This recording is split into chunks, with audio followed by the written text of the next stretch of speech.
Hi, boys and girls. Happy Tuesday, April 21st. I hope that you enjoyed the stray dog reading from yesterday, as well as learning about urban legends that we learned through the intro.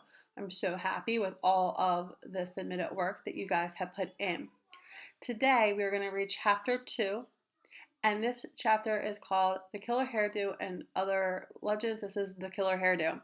So, this legend has a long life. It has been around since your grandma was a teen. Okay, and we can see in our picture, we have the girl's scalp began to itch. It felt like her scalp was crawling with bugs. It looks like she's got some blood dripping here. She's got some classmates that are aghast behind her. So let's read chapter 2, The Killer Hairdo. Years ago, many girls had a new hairdo. It was called a beehive. It looked like a big hive of hair. It was hard to keep in place, but one girl found a way. She mixed together sugar and water. She brushed the mix through her hair. When she shaved her beehive, her hair stayed in place until she washed it. That was usually a month later. One day, the girl was sitting in class. She felt her scalp begin to itch. She tried to ignore it, but the itch got worse. It felt like her scalp had bugs on it. She began to scratch it. The teacher asked her if something was wrong. Beehive Girl was ashamed.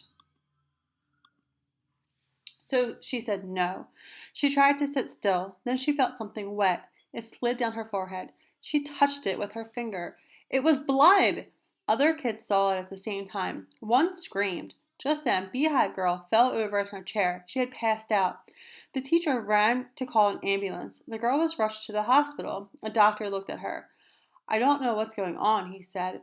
We must cut her hair off to find out. A nurse leaned over the girl's head. She chopped off the beehive. Then the nurse screamed. Hundreds of spiders were crawling in the girl's hair. They had smelled the sugar in her hair mix. It smelled sweet and good, so the spiders had built a nest. They had built it in the beehive hairdo. Now the spiders were crawling all over the room. But where was the blood coming from? The doctor looked at the girl's head. He found a hole in her scalp. What had happened? The spiders had chewed through the girl's skull. They'd eaten their way to her brain. The doctor tried to save her. Too late. Beehive Girl was dead. Since many people fear spiders and bugs, they especially fear a bug infestation. This legend reflects that fear, but it carries another message too. It carries a warning. Do not be too vain. If you are, bad things can happen. So do not care too much about how you look. So being vain is when you care too much about how you look. And let's go back to the page beforehand. And it says that the girl was ashamed.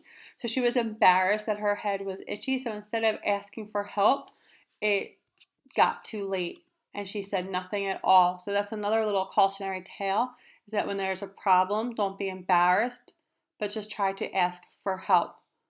Okay, boys and girls, what you're going to do next is you're going to complete the questions in the Google form. Once you've hit submit, once you complete the Google form, hit submit on this assignment so I can know to go and grade it. Thank you so much, boys and girls. Have a great day.